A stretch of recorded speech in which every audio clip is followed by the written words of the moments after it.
Alors, bien le bonsoir à tout le monde.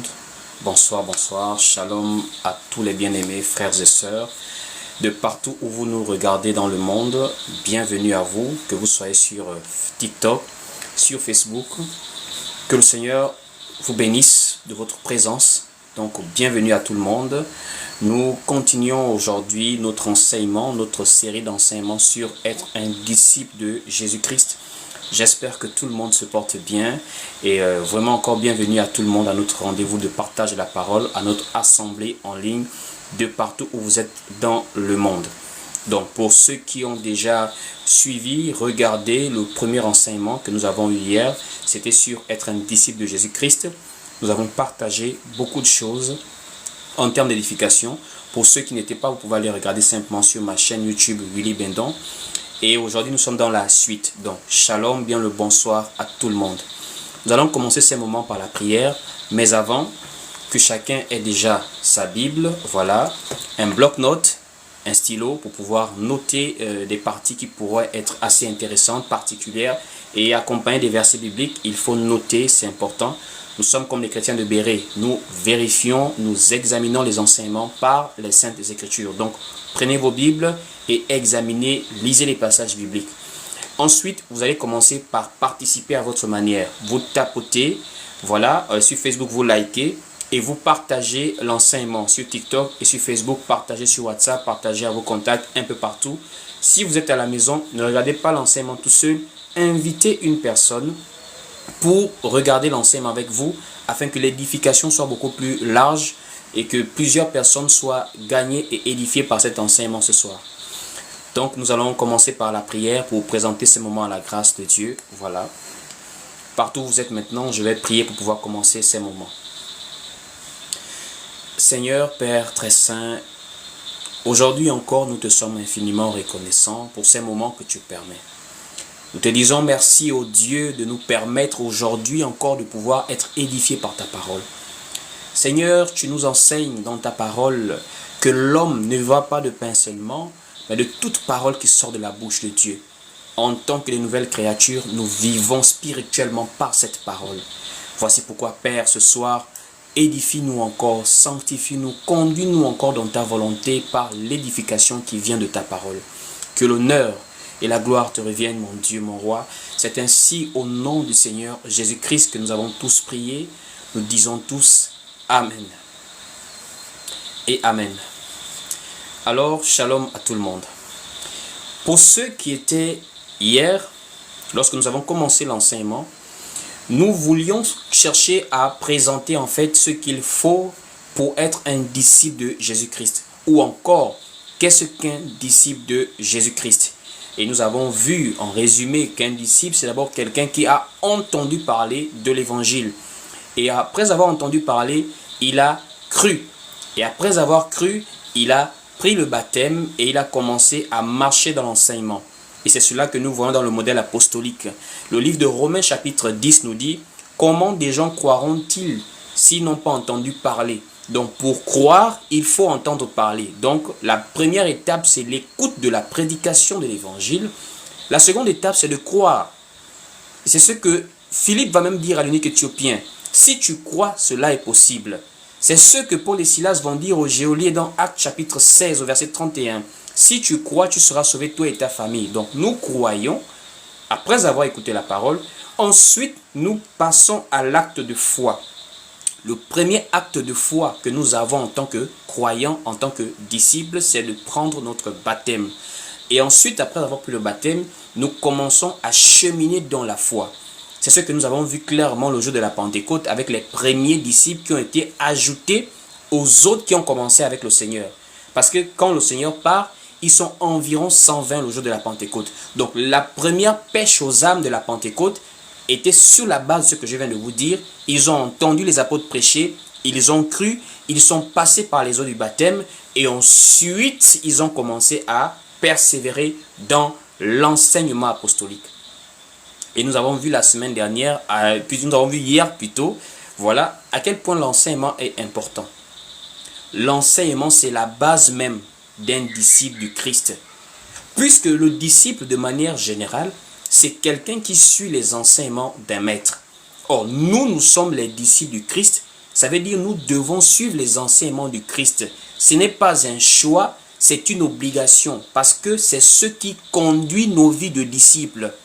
Un disciple, pour marcher bien dans le disciple-là, il a besoin du manuel du maître pour pouvoir marcher conformément aux enseignements, à l'encadrement du maître. Voici pourquoi l'unique éthiopien pouvait dire à Philippe, comment pourrais-je comprendre si je n'ai pas de guide? Or, le guide par excellence, c'est Jésus-Christ. Et il a laissé sa parole à ses apôtres pour que cette parole puisse nous guider, nous conduire. Donc, quand on est chrétien, ou encore quand on est disciple de Jésus-Christ, nous évoluons dans l'enseignement. Et les Écritures nous révèlent même que ce n'est pas une activité de temps en temps. C'est en réalité tous les jours que nous devons être dans l'enseignement apostolique. Ça veut dire dans la méditation de la parole, dans la lecture des versets, dans l'écoute des prédications. C'est important. Et maintenant, aujourd'hui, nous allons principalement nous atteler à décortiquer dans la mesure du possible quel est cet enseignement exactement. Puisque ce qui est certain, c'est que de nos jours, avec la grande confusion des dénominations que nous avons, l'enseignement n'est plus unique. À l'époque, dans Actes chapitre 2, quand nous parlons de l'enseignement, l'enseignement est singulier. C'est d'abord la base. Puisque on cherche maintenant, pour ce mois de décembre, à avoir des enseignements de base qui permettent à plusieurs personnes de démarrer leur vie de foi et de croître progressivement avec le Seigneur. Et nous cherchons déjà à savoir la base, qu'est-ce qu'un disciple? Un disciple, c'est quelqu'un qui évolue dans l'enseignement de son maître, d'un maître. Or, nous sommes les disciples de Christ. Et le modèle biblique, c'est Actes chapitre 2 au verset 42 que nous avons lu hier. Il persévérait dans l'enseignement des apôtres, dans la communion fraternelle, dans la fraction du pain et dans les prières. Donc la base, c'était l'enseignement. L'enseignement venait même avant les prières. L'enseignement venait même avant la communion. Ça veut dire chacun pour sa part doit avoir une connaissance de la parole de Dieu. C'est la bonne connaissance de la parole de Dieu qui fait de notre vie une vie de croyant. Allons-y lire le livre de Actes chapitre 2 au verset 42. Nous allons lire. Actes chapitre 2 au verset 42. Il est écrit ici, dans Actes 2 au verset 42. Il, au pluriel, persévérait dans l'enseignement des apôtres. 1. Dans la communion fraternelle. 2. Dans la fraction du pain. 3. Et dans les prières. 4. Donc la base, c'est l'enseignement des apôtres. Alors, quand on dit l'enseignement singulier, qu'est-ce que ça veut dire exactement? Est-ce que ça veut dire que c'est une même chose que l'on enseigne? Ça veut dire un même sujet tous les jours? Ça encore, il faut maintenant expliquer aux gens. Quand on parle de l'enseignement, on parle en réalité d'un sujet commun dans lequel nous pouvons retrouver plusieurs points, plusieurs thèmes à développer. C'est d'abord un sujet à la base. C'est d'abord une grande idée générale, mais qui à l'intérieur peut maintenant avoir des sous-thèmes, des sous-points. Et l'enseignement apostolique, c'est la sainte doctrine du Seigneur Jésus-Christ. Et cette doctrine, cet enseignement est christocentriste. Ça veut dire qui est centré sur la personne de Jésus. C'est d'abord ce qu'il faut savoir. Quand on parle de l'enseignement des apôtres, ce n'est pas pour dire un seul thème. Par exemple, tous les jours, l'amour. L'amour, l'amour, l'amour. Tous les jours, la foi. Tous les jours, les dons spirituels. Non. C'est plusieurs thèmes qui vont se retrouver à l'intérieur d'un seul enseignement. C'est l'enseignement du Christ. C'est l'enseignement du Christ qui fait la doctrine que doit suivre le disciple. Parce que le disciple, c'est quelqu'un qui évolue dans la connaissance de celui qui le conduit, nous révèle les Écritures. Voici pourquoi vous allez remarquer, Jésus va dire dans le livre de Jean chapitre 17, « Or la vie éternelle, c'est qu'ils te connaissent, toi le seul vrai Dieu, et celui que tu as envoyé, Jésus-Christ. » Donc la vie éternelle est à notre portée dans le fait que nous nous centrons dans la connaissance de qui est Dieu et de qui est Jésus-Christ. Voici pourquoi dans le livre de Jean chapitre 5, Jésus peut le dire. Vous sondez les Écritures parce que vous pensez avoir en elles la vie éternelle. Ce sont elles qui rendent témoignage de moi. Et même dans le livre de Hébreux, il dit, voici je viens, dans le rouleau du livre, il est question de moi. Voici pourquoi encore, le livre de Éphésiens chapitre 2 au verset 20 nous dit, vous avez été édifiés. Édifié veut dire bâti. Bâti veut dire construit. En tant qu'Église, nous avons été formés, bâtis sur le fondement des apôtres et des prophètes, ayant pour Jésus-Christ la pierre angulaire. Or, quand nous parlons du fondement, c'est étrange. Pourquoi nous disons un seul fondement alors que nous parlons de deux parties d'ouvriers? Nous avons les prophètes, nous avons les apôtres. Et qui n'ont pas forcément travaillé au même moment, dans la même dispensation.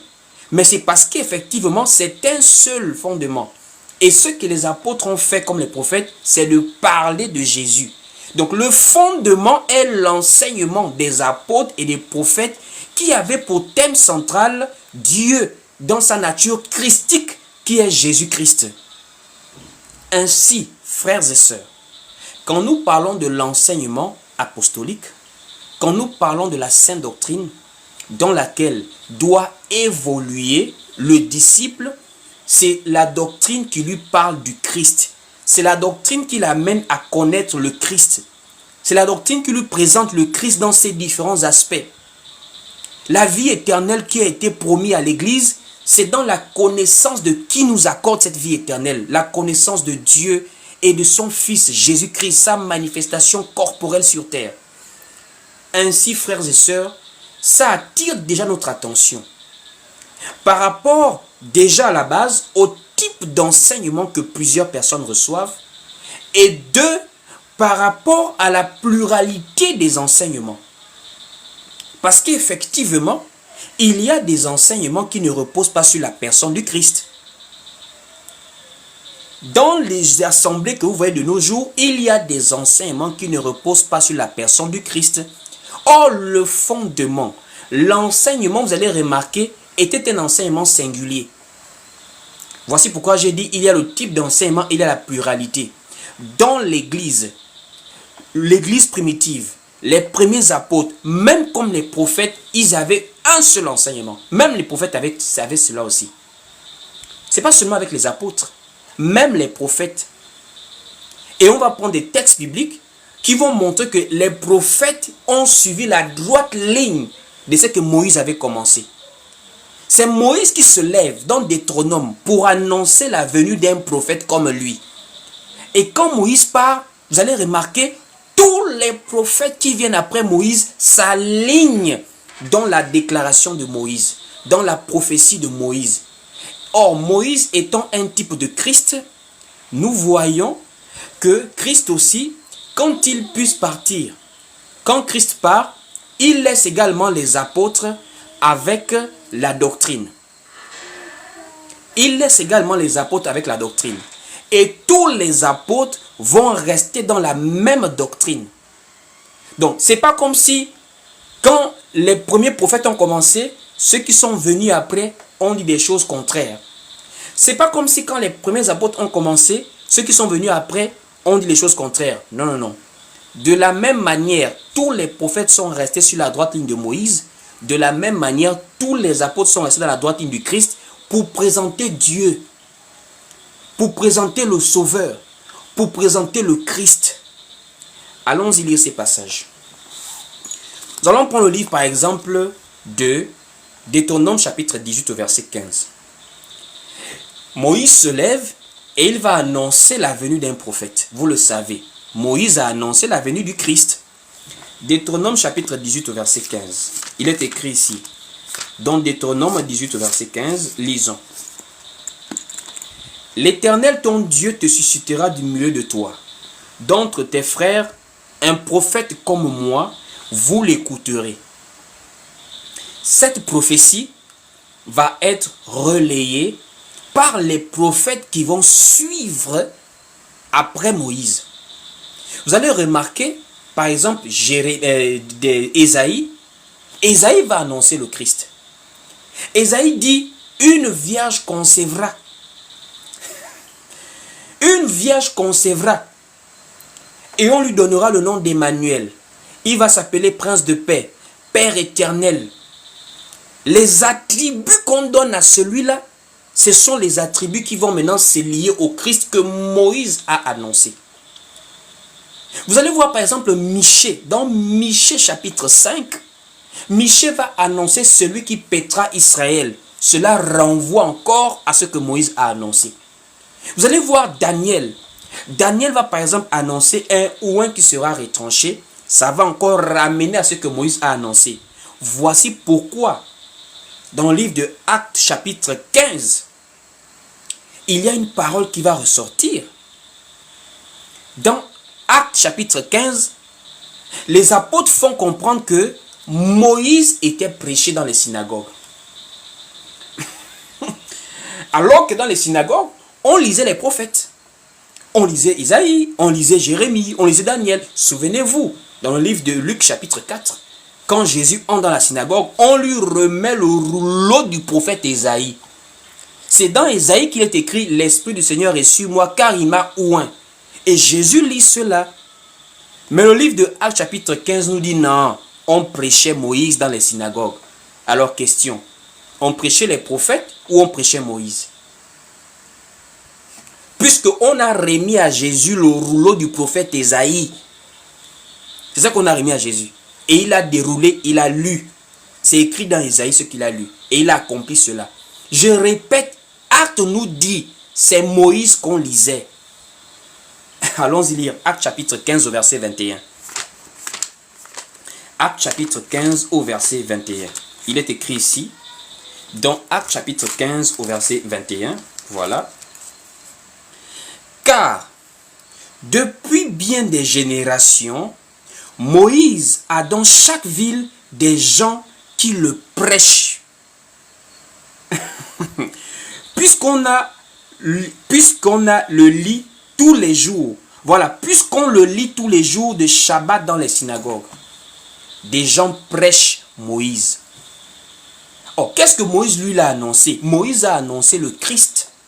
Donc si on prêche Moïse, sachant que quand on dit on prêche Moïse, ça veut dire qu'on prêche l'enseignement de Moïse, en un mot, c'est le Christ qu'on prêchait. Voici pourquoi Éphésiens dit, le disciple que tu es aujourd'hui, le disciple que je suis, nous avons été édifiés sur le fondement des apôtres et des prophètes. Jésus-Christ étant la pierre angulaire. Ça veut dire en réalité l'enseignement apostolique.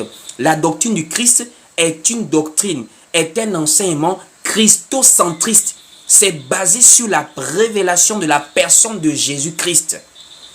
Que les prophètes ont commencé à prêcher, mais de manière voilée. C'est maintenant les apôtres qui viennent maintenant révéler le Christ qui était voilé par les prophètes. Parce que les prophètes avaient une représentation voilée du Christ, c'est maintenant les apôtres et nous, les nations, l'Église, qui avons une représentation claire de qui est le Christ. Voici pourquoi Éphésiens nous dit Jésus-Christ étant la pierre angulaire. Ça veut dire il est la base, il est le socle, il est le fondement de l'enseignement apostolique. Et c'est la même chose que Paul va dire aux Corinthiens. Dans 1 Corinthiens chapitre 10, l'apôtre Paul va dire quelque chose. Allons-y lire 1 Corinthiens chapitre 3 plutôt verset 10. Allons-y lire.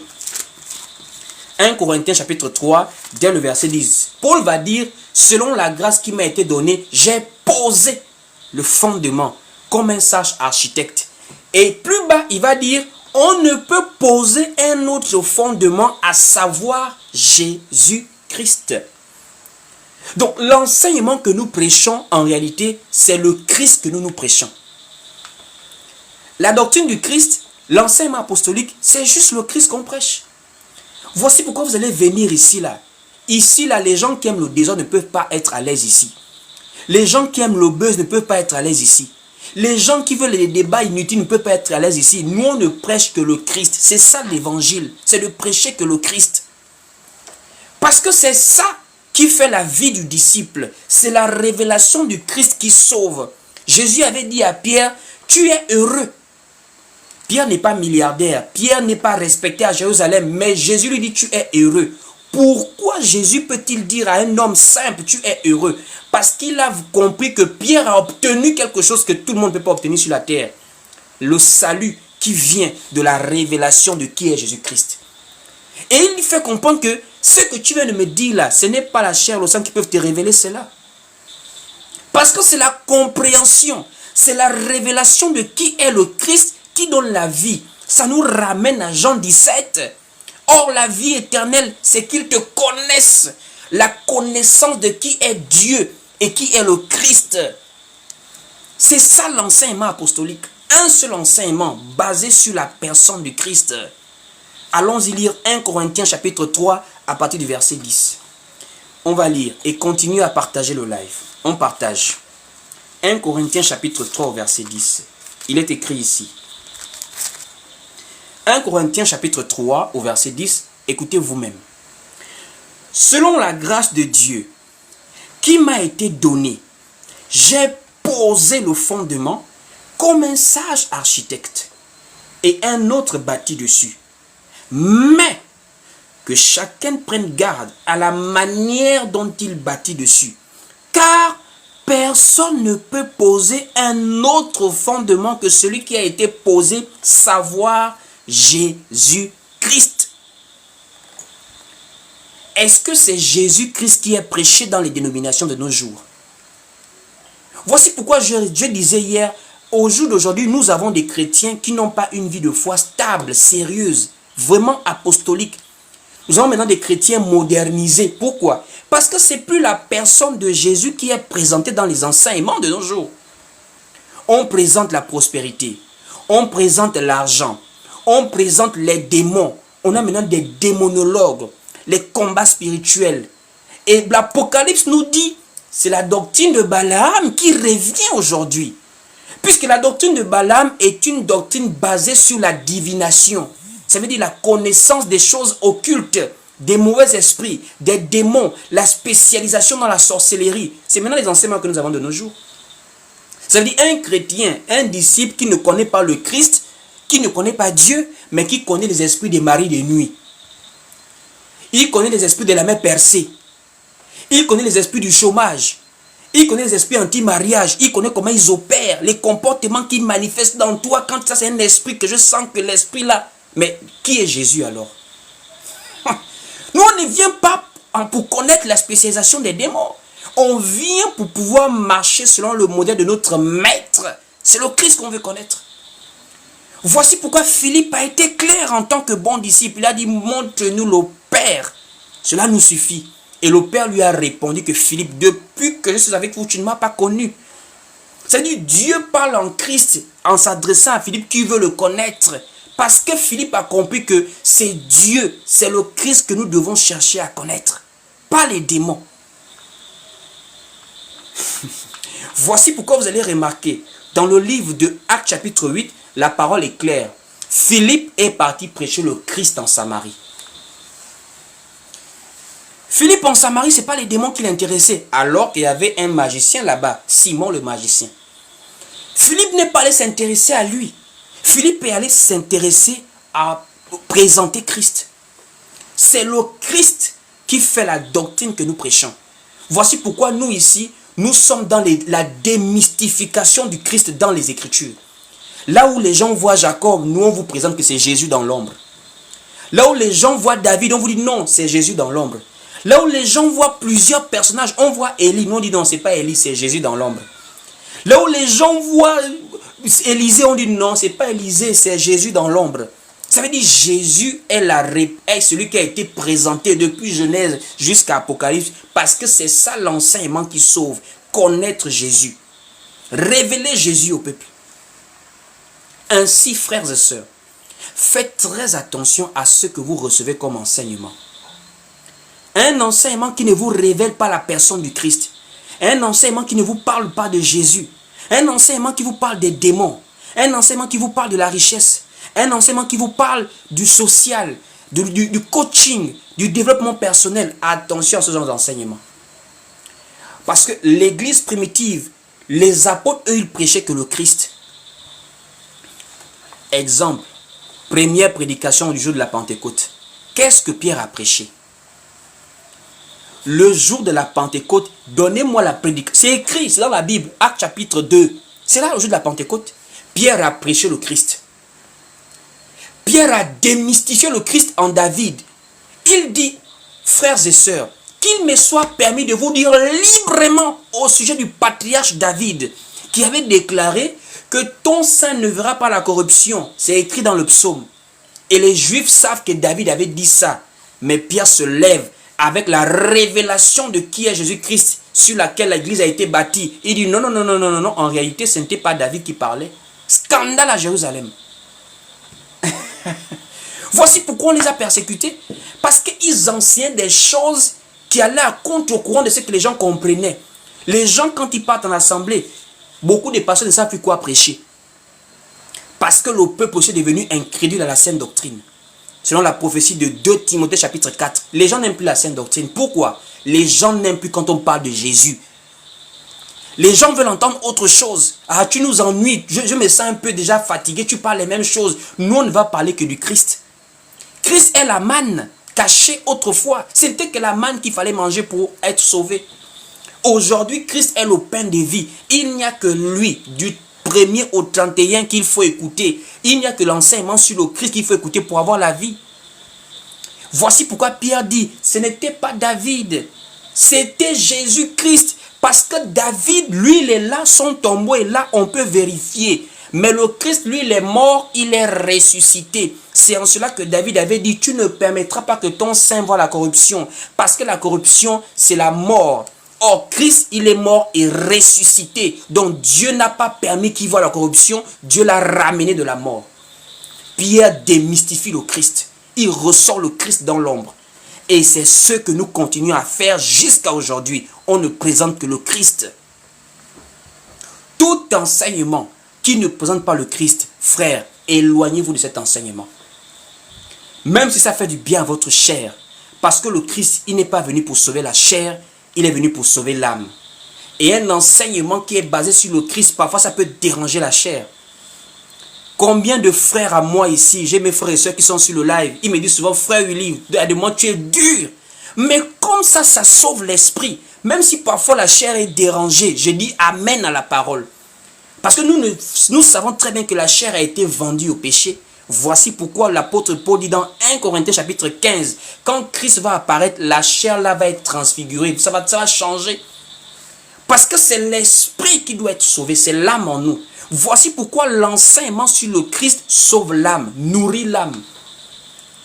Donc, une bonne doctrine, ou encore la sainte doctrine du Christ pour le disciple, c'est la doctrine qui lui présente le Christ.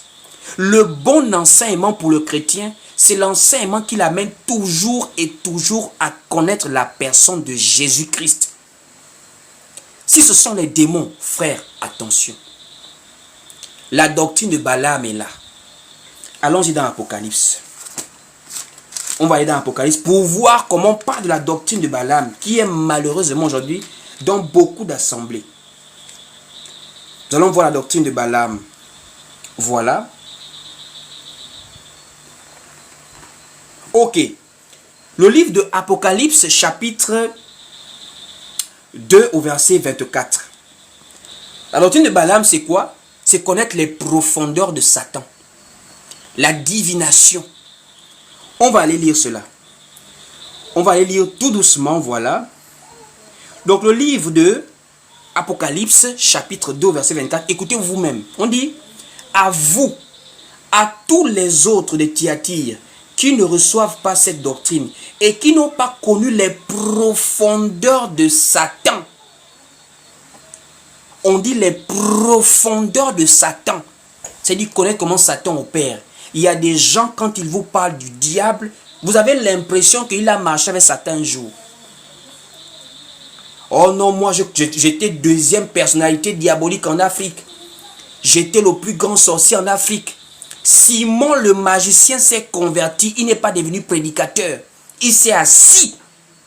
Il a même voulu acheter le Saint-Esprit. Les apôtres lui ont dit, tu n'as pas droit à cette affaire. On ne se lève pas un bon matin pour prêcher parce qu'on était sorcier. On prêche parce qu'on est envoyé de Dieu. On prêche parce que le Seigneur nous a élus et prédestinés pour être un prédicateur de l'évangile. Un ancien sorcier n'est pas forcément un prédicateur. Parce qu'il ne va pas venir vous prêcher le Christ, il viendra vous prêcher les démons, ces expériences personnelles qui vivaient dans la sorcellerie. Nous ne sommes pas ici dans la foi pour écouter les expériences de sorcellerie que tu faisais dans la foi autrefois. Je répète, Nous ne sommes pas venus nous assembler à l'église pour écouter tes expériences de sorcellerie que tu faisais autrefois. Nous sommes ici pour écouter le Christ. Nous sommes ici pour avoir la connaissance du Christ. Or, qu'est-ce qui se passe de nos jours? Quelqu'un était un grand sorcier. Et qui de sorcier à pasteur. Alors que dans la Bible, les gens qu'on a chassés les démons ne sont pas devenus des pasteurs. Simon le magicien. Nous avons le fou de Gadara, celui qui avait une légion de démons. Il n'est pas devenu pasteur. Combien de gens qui étaient là envoûtés par des esprits, le Seigneur a délivré, ils ne sont pas devenus des prédicateurs. Mais de nos jours, qu'est-ce qui se passe? On enlève la doctrine du Christ et on commence à prêcher la sorcellerie. Donc on enlève la repentance qui vient d'un cœur brisé, qui vient d'un cœur repenti, qui vient d'une prise de conscience profonde. On remplace maintenant par l'évangile de la peur. Oh non, comment les démons opèrent? La nuit, ils se transforment en rats et les rats sont au plafond. Donc, comme vous entendez les rats faire gougourou, gougourou, gougourou, gougourou. C'est nous qui sommes en train de danser au plafond. On se prépare à manger vos orteils la nuit. On se prépare à vous lancer les... C'est un évangile. C'est la bêtise. C'est Disney Channel qui est entré dans l'église. C'est la comédie. C'est-à-dire, on crée un évangile de la psychose. Oh non, il y a des hiboux qui sont là-bas. La façon dont les gens ont peur des hiboux, hein, je ne comprends pas. L'affaire là. Venez un peu me dire. C'est vrai que nous sommes en Afrique et nous parlons du domaine spirituel. Il peut y avoir des représentations et des métamorphoses. Nous croyons au domaine spirituel. Mais quand même, le hibou, c'est un animal créé par Dieu. Comment vous avez diabolisé un animal à ce niveau-là? Au point où l'animal est déjà stigmatisé par tout un continent. Le hibou, pourquoi? Ce sont les anciens sorciers qui ont amené ça à la fête. Comme tu vois le hibou, c'est la caméra des sorciers. Ils regardent déjà qui est dans la maison. Avant de faire la réunion mystique, c'est des bêtises. On n'en a pas besoin. Nous, on ne veut pas savoir comment les sorciers mangent les gens en vampires. On veut savoir comment le Christ nous sauve. On veut savoir comment il transforme nos vies. On veut savoir comment faire pour le servir dans la vérité. On veut savoir comment faire pour être des bons disciples. Pas comment le chat mange les gens en vampires. Pas comment l'oiseau est l'avion spirituel. Ça ne nous amène pas au ciel de connaître comment les sorciers mangent les gens en vampires. Ça ne nous amène pas au ciel. Ça n'amène pas les gens au ciel. Il faut fuir des gens qui enseignent comme ça là. En tant que disciple, l'enseignement est christocentriste. Je dis l'enseignement est christocentriste. Même les morts, des gens qui ont fait des expériences de mort imminente, sont devenus des grands prédicateurs. En dehors des anciens sorciers. Nous voyons ça de nos jours. Il y a eu souvent des choses comme ça. C'est arrivé à plusieurs reprises. Oh, je suis mort. Je suis parti en enfer. J'ai vu telle chose. Dieu m'a envoyé pour venir vous parler. Ah bon? Il n'y a pas de problème. Nous, on n'est pas là pour dire tel dit vrai, tel dit faux. Mais nous, on est là pour éprouver les esprits à la base des saintes écritures. Dieu t'a envoyé. Ok. Est-ce que c'est maintenant général comme ça? Il suffit que quelqu'un fasse une expérience de mort clinique pendant quelques minutes. Après, il devient le plus grand pasteur. Mais attention, vous allez être rattrapé par la parabole de Lazare et de l'homme riche. Qui se rappelle de la parabole de Lazare et de l'homme riche? La parabole de Lazare et de l'homme riche, c'est la parabole qui permet de comprendre qu'il y a des gens qui prennent des autres pour des totos, pour des écervelés. L'homme riche est au séjour des morts.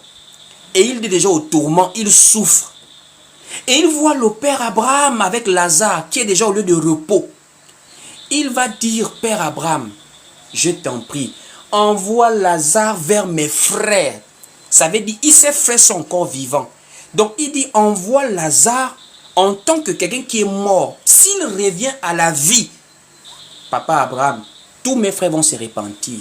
Et il a raison. Les gens de nos jours, quand nous on prêche comme ça, là, peu importe la vérité que tu peux dire, on s'en fout de toi, tu t'ennuies, va chercher le travail, va, tu embêtes les gens, tu mens, tu es aliéné.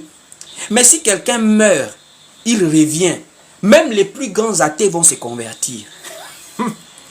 Pourquoi? Les gens veulent maintenant une procédure anti-parole de Dieu pour être convertis.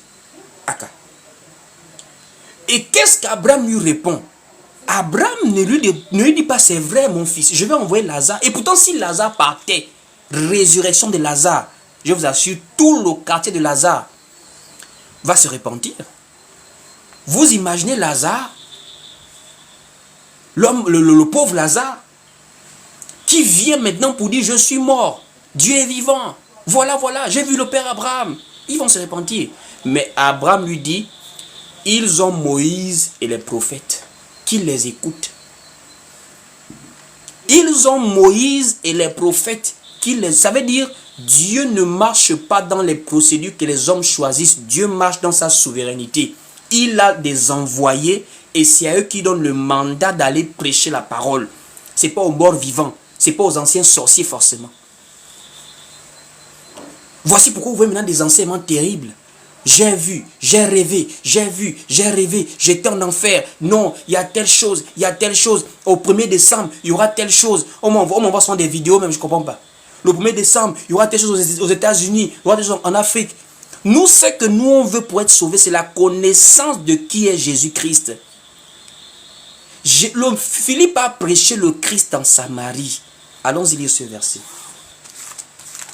Philippe a prêché le Christ en Samarie. Nous prenons Actes chapitre 8. Actes chapitre 8. Il est écrit ici dans Actes au chapitre 8, voilà. À partir du verset 5. Donc, Actes chapitre 8 au verset 5, il est écrit ici. Philippe étant descendu dans la Samarie, dans la ville de Samarie, il prêcha le Christ. Philippe étant descendu dans la ville de Samarie, il prêcha le Christ. C'est le Christ qui amène les gens à se repentir et à se convertir. Quand vous voyez déjà des gens qui se répandent par l'esprit de la peur, c'est-à-dire il a écouté un ancien sorcier qui lui a raconté comment il faisait la sorcellerie, et c'est à base d'une prédication qui suscite la peur que quelqu'un se convertit. Ce n'est pas de la conversion, c'est de l'émotion. Il est émotif, il n'est pas croyant, il n'est pas converti, il est émotif. La conversion ou encore la repentance vient de l'abandon du péché. Or, l'abandon du péché, c'est de quitter l'incrédulité et d'accepter maintenant la véritable révélation de Dieu. Ce n'est pas l'esprit de la peur. Non, il y a des ombres derrière la maison. Ne partez plus derrière la maison à minuit, il y a les ombres. Ce n'est pas ça qui amène quelqu'un à se convertir.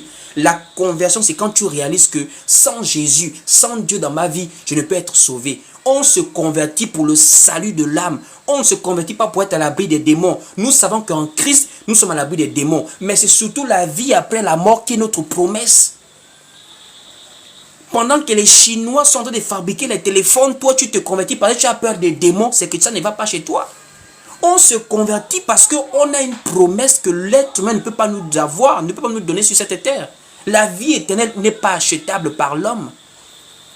Simon le magicien a voulu donner de l'argent pour recevoir le Saint-Esprit. On lui a dit c'est pas possible. C'est pas possible. Donc l'enseignement est basé sur la personne du Christ. C'est ça la sainte doctrine du Christ. C'est ça l'enseignement apostolique. Et le deuxième point, c'est la pluralité dans la doctrine. Ça veut dire les multiples doctrines. C'est encore un deuxième problème de nos jours. Donc le premier point, c'est que l'enseignement est christocentriste, basé sur la personne du Christ. Le deuxième point, c'est que l'enseignement est singulier et non pluriel. L'enseignement est singulier et non pluriel. Vous allez remarquer, on dit « il au pluriel persévérait dans l'enseignement des apôtres ». L'enseignement des apôtres. Donc, ils sont à 12 apôtres, mais l'enseignement est singulier. Comment expliquer ça? Est-ce qu'ils prêchent tous de la même manière? Non. Ce qui est certain, c'est que quand on voit même les écrits de Paul, les écrits de Pierre, on sent que Paul avait un côté purement intellectuel. Vous voyez un peu? Et il prêchait vraiment avec une certaine profondeur et révélation. Quand on voit Pierre, on sent vraiment un ancien, un pasteur, un berger, vraiment une référence, une colonne. Donc, il prêchait la même chose, mais avec des expressions, avec des écrits, avec des précisions parfois un peu différentes. Mais l'enseignement était le même. Pourquoi? C'était parce qu'il y avait l'unité de l'enseignement au temps des premiers disciples. L'enseignement était uni, même si parfois les manières de présenter la doctrine pouvaient être différentes en fonction du niveau intellectuel, en fonction du niveau de culture, etc. etc. Mais l'enseignement était unique. Actes chapitre 2, verset 42, on dit « Il persévérait dans l'enseignement des apôtres ». Un seul enseignement, pas deux, un seul. Un seul. Et même dans le livre de Actes chapitre 5, au verset 28, lorsque les apôtres sont arrêtés et emmenés dans le Sanhédrin pour qu'ils soient menacés de ne plus prêcher au nom de Jésus, on leur dit bien clairement, vous avez rempli Jérusalem de votre enseignement, toujours au singulier. Allons-y lire Actes chapitre 5, verset 28. Actes chapitre 5, au verset 28, il est écrit ici, « Ne vous avons-nous pas défendu expressément d'enseigner en ce nom-là? Et voici, vous avez rempli Jérusalem de votre enseignement. » L'enseignement était singulier. Voici pourquoi Paul et Pierre prêchaient la même chose. Et ils se dédicaçaient même. Paul et Pierre se dédicaçaient. Ça veut dire Paul prêche dans les nations, dans plusieurs villes, dans les voyages. Pierre était beaucoup plus au niveau de Jérusalem et dans quelques villes à côté. Mais Pierre, quand il prêche, il peut parfois prendre exemple chez Paul. Paul, quand il prêche, il peut parfois prendre exemple sur Pierre. Et je vous montre deux passages où Paul parle de Pierre et où Pierre parle de Paul. Allons-y dans le livre de 1 Corinthiens chapitre 9 pour voir où Paul enseigne en prenant exemple sur Pierre. Allons-y lire. L'unité de l'enseignement, ce qu'on ne trouve plus de nos jours. Eux, ils avaient ça. Ça veut dire les disciples évoluaient dans un bel équilibre spirituel parce qu'ils étaient stables, ils étaient enseignés dans la même nourriture. Comme on dit, dans la même sauce. C'est que Paul prêche. Quand tu écoutes Pierre, quand tu écoutes Jean, quand tu écoutes Jacques, c'est la même chose. Tu n'es pas perdu dans les divisions. L'enseignement n'était pas divisé avec les premiers apôtres. Et les disciples croissaient convenablement. Allons-y lire. 1 Corinthiens chapitre 9. 1 Corinthiens chapitre 9, vous allez écouter vous-même. Donc, 1 Corinthiens chapitre 9, au verset 5. Écoutez vous-même. 1 Corinthiens chapitre 9, au verset 5. Il est écrit ici. N'avons-nous pas le droit de mener avec nous une sœur qui soit notre femme, comme font les autres apôtres et les frères du Seigneur et Céphas? Céphas, c'est Pierre. Donc, Paul enseigne sur le droit du prédicateur dans le travail, dans beaucoup d'aspects et même dans le mariage. Et il dit, est-ce qu'on n'a pas ce droit comme font les autres? Ça veut dire le modèle que les autres présentent, c'est le modèle que je vous présente aussi. À l'exemple de Pierre. Il dédicace l'ancien Pierre. C'est pas merveilleux ça de voir comment... Ça dit, comme je prêche là, un autre frère prêche, on a le même enseignement, le même esprit, pas de division. C'est pas une affaire qu'on cherche l'argent, on se discute les âmes, que c'est moi qui prêche le mieux, c'est pas l'autre. Du vampirisme que les gens font dans ce TikTok ici là. Oh, je suis le plus grand prédicateur, c'est moi qui prêche. Au monde, il n'y a pas que moi, c'est de la sorcellerie. On cherche, ces gens qui cherchent l'argent. Ce sont des gourous. Ils veulent avoir l'autorité suprême pour gérer tout le monde dans leur mauvaises intentions du cœur, de dominer les autres. Alors que quand on prêche le Christ, on n'a rien à gagner que ce que Dieu nous donne. On ne poursuit pas des mauvaises intentions.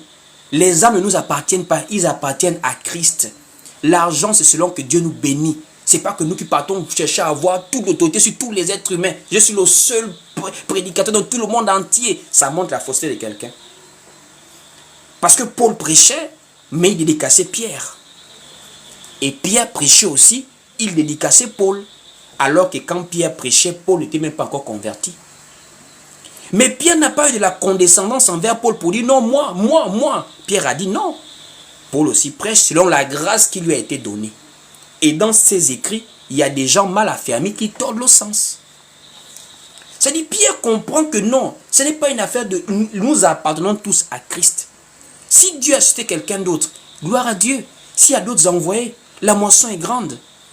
Mais les divisions ont commencé quand les intentions se sont détournées de l'amour du prochain, l'amour du Seigneur, l'amour de l'œuvre. Quand c'est maintenant des intérêts personnels, on veut briller, on cherche une vie dans la prédication, On cherche un nom. On cherche à s'élever. C'est là que maintenant on commence à critiquer tout le monde pour être le seul qui prêche la vérité. Et ils sont beaucoup ici sur TikTok. D'autres sont en groupe, d'autres sont seuls comme ça là. Ils créent volontairement des divisions. Allons-y lire maintenant où Pierre dédicace Paul. Allons-y lire cela. Nous sommes dans le livre de 2 Pierre chapitre 3 à partir du verset 15. 2 Pierre chapitre 3 à partir du verset 15. Écoutez vous-même. Il est écrit ici dans le livre de 2 Pierre chapitre 3 dès le verset 15. Voilà. Croyez que la patience de notre Seigneur est votre salut. Comme notre bien-aimé frère Paul vous l'a aussi écrit, selon la grâce qui lui a été donnée. C'est ce qu'il fait dans toutes les lettres où il parle de ces choses difficiles à comprendre, dont les personnes ignorantes et mal affermies tordent le sens comme celui des autres écritures pour leur propre ruine.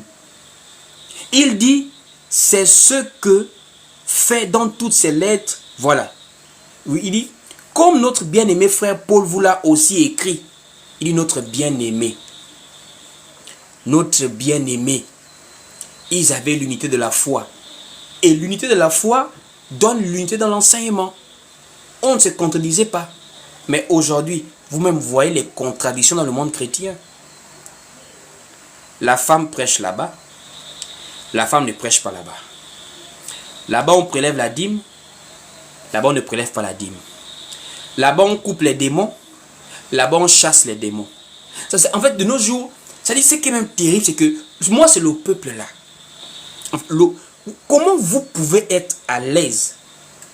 Oh non, ça c'est le pasteur invité d'autres pasteurs. Lui dans son église, le pasteur l'a invité, la femme prêche là-bas. Chez vous, la femme ne prêche pas. Mais vous l'invitez, vous prêchez ensemble. Qu'est-ce que vous pouvez vous mettre à prêcher ensemble sans avoir une base commune? Il y a quelques mois, on a vu ça en Côte d'Ivoire. C'est-à-dire, je ne sais pas si c'est ce qui s'est passé à une conférence protestant, catholique, musulman. On prêche pour la paix. Ah! Bon, le thème n'est pas mauvais, la paix. Mais, attends.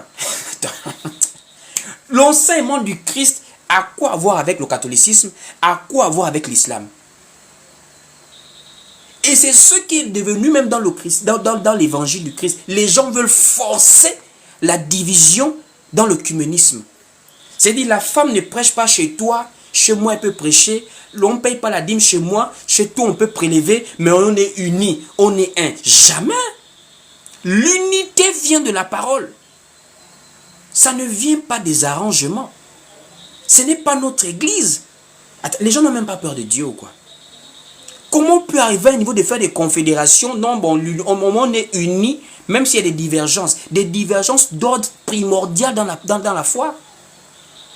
Là où la doctrine du Christ est renversée, et des gens trouvent le moyen de faire des collages politiciens dans ça. Il faut sortir de ces milieux. On évolue dans la doctrine du Christ, et cette doctrine est unie. Elle est singulière. À l'intérieur, il peut y avoir plusieurs sous-thèmes, plusieurs sujets à développer, plusieurs points à décrypter. Mais l'enseignement, le sujet central, il est Jésus-Christ. Et il n'y a pas d'autre sujet que celui-ci. Il n'y a pas d'autre sujet que celui-ci. Quand vous voyez déjà que des gens n'arrivent pas à s'asseoir, comme dans Actes chapitre 15, pour chercher à savoir pourquoi est-ce que la femme n'enseigne pas, ou pourquoi la femme peut enseigner. De nos jours, on a laissé ce thème-là derrière la poubelle. C'est maintenant, non, quand on prêche sur l'amour, oui, là je t'écoute. Quand on prêche sur la foi, là je t'écoute. Mais sur la femme ne prêche pas, sur la dîme, sur les choses on n'est pas d'accord. Mais il faut qu'on s'asseye pour voir les désaccords. Il faut qu'on s'asseye. Il ne faut pas laisser passer des points centraux de la doctrine. Pourquoi la femme ne prêche pas? Il faut chercher à s'asseoir pour chercher à comprendre cela. Pourquoi on ne prélève pas la dîme? Il faut chercher à s'asseoir. Pourquoi on ne lance pas le feu aux sorciers? Il faut s'asseoir. Il ne faut pas dire c'est pas grave. C'est grave. C'est la doctrine qui est renversée. Paul a dit, personne ne peut poser un autre fondement. Personne. Et il va dire aux Galates, même si un ange vient vous prêcher quelque chose d'autre à ce que nous avons prêché là, il est anathème. Il n'y a pas deux évangiles. Il n'y a pas deux doctrines. Il n'y a qu'une seule doctrine. Et c'est la sainte doctrine qui nous fait connaître la personne du Christ. La personne du Christ. C'est pour dire pour ce deuxième jour qu'en tant que croyant, en tant que chrétien, en tant que disciple du Christ, nous sommes appelés à faire attention à ce que nous recevons comme enseignement. Nous sommes appelés à demeurer dans la même nourriture spirituelle que les apôtres, les premiers disciples, se nourrissaient. Il n'y a pas deux pains de vie. La même prédication que Pierre a prêchée, elle est toujours d'actualité. La même prédication que Paul a eue, elle est toujours d'actualité. La parole ne change pas.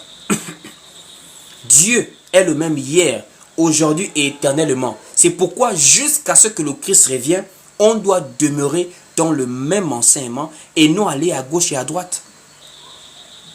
Force est de constater que de nos jours, plus le monde évolue, plus le monde tire à sa fin, plus l'enseignement se diversifie.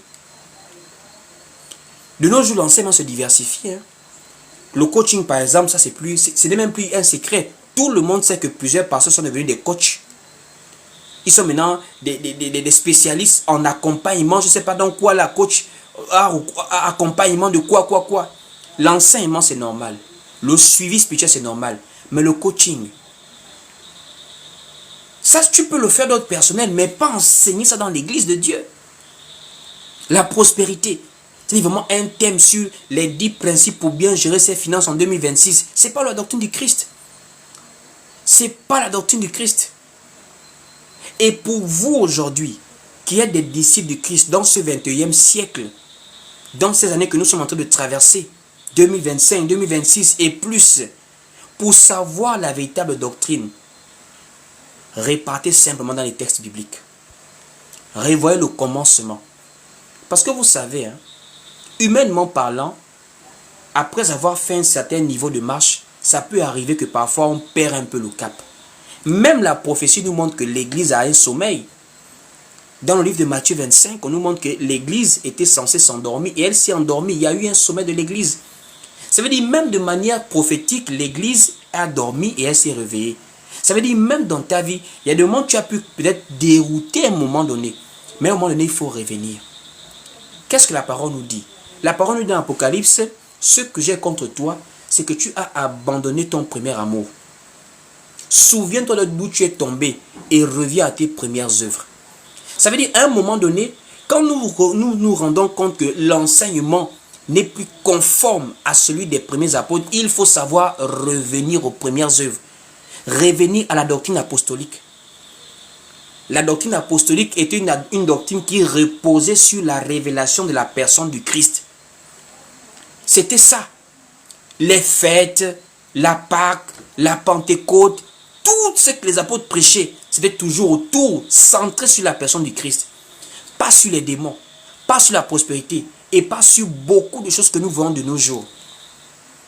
Donc pour ce deuxième jour, nous allons pouvoir nous arrêter par là pour faire comprendre à quelqu'un que l'enseignement est une base. Et cet enseignement-là est un enseignement centré sur Christ, est un enseignement conforme à la doctrine apostolique. Voici pourquoi même Paul pouvait le dire à Tite, dis les choses qui sont conformes à la sainte doctrine. Donc demain, par la grâce de Dieu, si le Seigneur permet, nous allons maintenant prendre quelques points. Ce qui est certain, c'est qu'on ne peut pas parler de Jésus-Christ en un jour. Il faut toute une vie. Mais ce que nous allons pouvoir faire, c'est de prendre peut-être quelques points et d'essayer d'orienter quelques personnes. Parce que par exemple, il y a des gens, bon maintenant, quand on a identifié la doctrine, qu'est-ce qu'on enseigne par exemple? On va essayer de voir demain, si le Seigneur permet, quelques bases. Par exemple, connaître la personne de Dieu, c'est important. La divinité de Jésus-Christ est un sujet très capital. Ça, c'est par exemple une première base. Qui est Dieu? Qui est Jésus-Christ? Même si on va faire peut-être des petits résumés dans le live, dans l'enseignement, mais on va donner quelques points particuliers. Dieu dans ses attributs.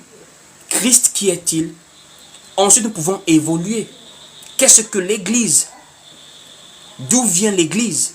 Qu'est-ce que la maison de Dieu? On peut évoluer sur les dons spirituels, sur l'homme dans l'Église, la femme, les services. Par exemple, c'est vrai qu'on a déjà prêché ça à plusieurs reprises, mais On va prendre ça comme des petits points que les gens doivent connaître. Le baptême, c'est quoi? Le salut, c'est quoi? La foi, c'est quoi? La repentance, c'est quoi? Le péché, c'est quoi? Il y a des gens qui aiment les grandes prédications, mais je vous assure, demandez à la personne c'est quoi le péché. Jusqu'à aujourd'hui, je vous assure, plusieurs chrétiens ne peuvent pas vous dire exactement qu'est-ce que le péché. Ils vont vous dire le péché c'est mentir, c'est vrai. Ils vont vous dire le péché c'est voler, c'est vrai. Le péché c'est insulter, c'est tromper sa femme, beaucoup de choses. Mais, qu'est-ce que Christ nous définit comme étant le péché? Christ nous définit le péché comme étant le fait de ne pas croire en lui. Le fait de rejeter sa parole. Il y a des gens qui ne mentent pas, mais qui sont des pécheurs. Il y a des gens qui ne volent pas, mais qui sont des pécheurs. Donc, il y a des gens au jour d'aujourd'hui, il faut en fait repartir vers les béabas. C'est quoi le péché, ma soeur? C'est quoi le péché, mon frère? Ça va t'amener à comprendre que Satan aussi te piège dans la mauvaise conception de la parole de Dieu. Si on te fait comprendre que c'est toi-même qui peux lutter contre le péché, vous voyez comment on peut dérouter la vie de foi de quelqu'un en lui faisant comprendre qu'il peut lutter contre le péché. Ce que la parole nous dit, c'est de ne pas marcher selon les désirs de la chair, pas de lutter contre le péché. Là, je vais scandaliser peut-être quelqu'un. La parole nous dit, marchez selon l'esprit et vous n'accomplirez pas les désirs de la chair. Le péché là, ce n'est pas de votre domaine de compétence. Combattre le péché, ôter le péché de vos vies, ça c'est pas votre domaine de compétence. Ça c'est l'agneau de Dieu. Ça c'est son domaine de compétence. Parce que je vous assure, l'être humain de lui-même, il a voulu combattre le péché. Depuis Abel, sacrifier les animaux. Jusqu'au temps de Moïse, on va sacrifier les dîmes, les offrandes. L'homme n'a pas pu combattre le péché de lui-même. Depuis Adam jusqu'à Christ, le péché a terrassé l'homme. Quand Jean-Baptiste, le précurseur du Christ, quand il voit Jésus, oh non, Jean-Baptiste s'exclame. Ça veut dire la solution au mal de l'humanité. Il identifie la solution. Il dit voici l'agneau de Dieu qui ôte le péché du monde. Pas simplement de ta vie à toi, non, du monde entier. Quand Jésus est parti à la croix, il a ôté le péché du monde entier. Voici pourquoi Colossiens nous dit il a effacé. Ça n'a pas été couvert comme le sang des boucs couvert autrefois. Non, non, non, non. Lui, son sang a effacé l'acte dont les ordonnances nous condamnaient. Ça veut dire tu n'as pas, toi, à t'asseoir pour dire je veux combattre le péché. Non, non, non, non, non, non, non. Crois en Jésus-Christ et suis sa parole en tant que disciple. Le péché va devenir faible devant toi. Je dis, hein, ce ne serait que maintenant que ta chair qui va de temps en temps se manifester parce qu'elle vit. Mais le péché là, c'est Jésus-Christ qui combat et qui détruit le péché en toi. Ce n'est pas de toi-même. Tu vas commencer comment? Voici pourquoi on a culpabilisé les gens. À partir d'aujourd'hui, c'est pas ton combat, mon frère. Paul a dit, le péché qui habite en moi, c'est-à-dire dans mes membres. Qui t'a dit que être en Christ, ça va t'empêcher de convoiter dans tes membres? Être en Christ, c'est sauver ton âme. La chair va périr, c'est l'âme qui va aller dans l'au-delà. C'est l'au-delà maintenant que nous nous préparons par Jésus-Christ. Il est le chemin. C'est le chemin obligé. Sans Jésus, tu ne peux pas vivre la sanctification. C'est Jésus qui te permet de vivre sans le péché. De toi-même dans ta chair, la chair elle est vendue au péché, mon frère. Crois en Jésus. Et en Jésus, le péché est ôté de ta vie. Voici pourquoi Jean va déclarer quelque chose de bizarre. Il dit, celui qui pêche est du diable. Celui qui pêche est du diable. Or, toi, tu es chrétien, tu es disciple, mais tu dis non, j'ai péché. Oh non, de temps en temps, je pêche. Tu comprends ce que tu dis. Celui qui pêche est du diable. Bon, toi, tu es à Christ, mais tu es aussi du diable. Il faut te positionner, mon frère. Il faut te positionner. Tu es du diable ou bien tu es du Christ? Celui qui est en Christ, c'est son âme qui a été réconciliée avec Dieu. La réconciliation avec Dieu, c'est par l'âme. Et c'est la parole maintenant qui discipline notre vie de foi au quotidien. Ne mens pas, ne vole pas, ne triche pas. Malgré que parfois tu peux trébucher, tu te relèves, tu continues à ne plus mentir, ne plus voler. Parce que ce sont les manifestations de ton état de péché dans la chair, mais plus de ton âme. Parce que ton âme est déjà purifiée en Jésus-Christ. C'est maintenant la chair que tu combats maintenant chaque jour pour pouvoir vivre en tant que modèle. Ça là, il y a des gens jusqu'à aujourd'hui qui ne comprennent pas ce que je suis en train de dire là. Mais ils prient tous les jours, ils chantent des louanges tous les jours, et ils se culpabilisent tous les jours. C'est à cause de ça que vous voyez, à chaque fois, c'est dans des pénitences, des prières, des jeûnes, des sacrifices. Ils repartent prendre des offrandes, des dîmes. Allez voir le pasteur. Voilà. Non, non, non, non. Il faut être bien enseigné. La repentance, c'est quoi? Il y a des gens jusqu'à présent ne connaissent pas ce qu'on appelle la repentance.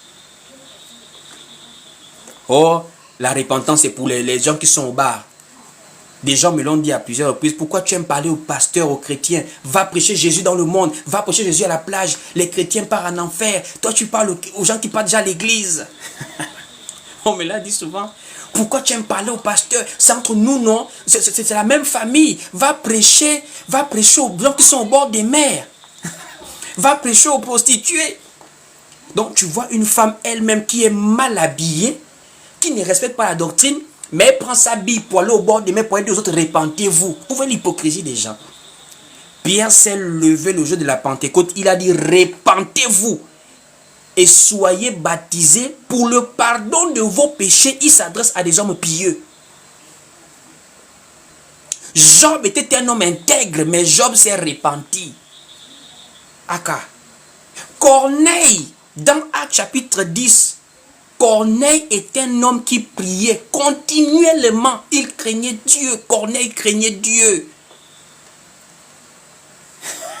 Mais Dieu envoie, Jésus-Christ envoie Pierre chez Corneille pour le sauver. Ah! Quelqu'un qui craint Dieu, mais il n'est pas sauvé. Le salut, c'est Jésus-Christ. Ce n'est pas ta discipline personnelle. C'est pour dire, par la grâce de Dieu, par le biais de ses enseignements, nous allons aller point par point, pas à pas. Pour ce soir, nous sommes arrivés au terme. Je sais que quand nous sommes comme ça, nous écoutons, après nous partons. Mais si vous voulez vraiment évoluer pas à pas, je vous invite vraiment à vous fidéliser à ces enseignements. Abonnez-vous si ce n'est pas encore le cas, sur TikTok, sur Facebook et sur YouTube pour ceux qui vont regarder l'enseignement là-bas.